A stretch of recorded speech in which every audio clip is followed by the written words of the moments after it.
Welcome to our channel. Today we how to update Dockerfile base images without breaking builds. Detailed guide step by step clearly. First, identify the current base image in your Dockerfile. Open your Dockerfile in a text editor. Locate the line that specifies the base image, which starts with the keyword from. Make a note of the current base image version. Research the latest version of this base image. Visit the official Docker Hub page for the base image. Look for the version tags and find the most recent stable version. Once you have confirmed the latest version, update the Dockerfile accordingly. Replace the current version tag in the from line with the new version. Next, save the changes to your Dockerfile.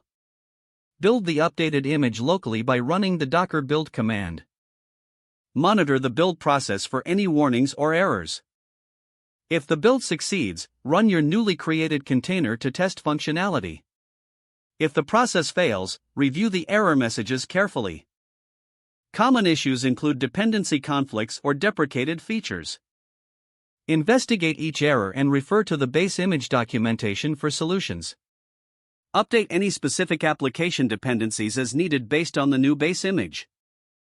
Test your application thoroughly to ensure all features work correctly. You may want to run existing tests, if available. If all tests pass, your update was successful. Finally, document the changes made in your version control system for future reference. If the page does not load, refresh the browser or try again in a private or incognito window. Make sure you are using the correct email address, then retype it carefully to avoid small typos. If your password is not accepted, use the reset option and create a new strong password you can remember. Check your spam folder for verification or security emails, then complete any requested confirmation steps. Enable two-factor authentication if available to improve account security and reduce unauthorized access risk. After signing in, review your profile details so your contact information and settings are accurate and current.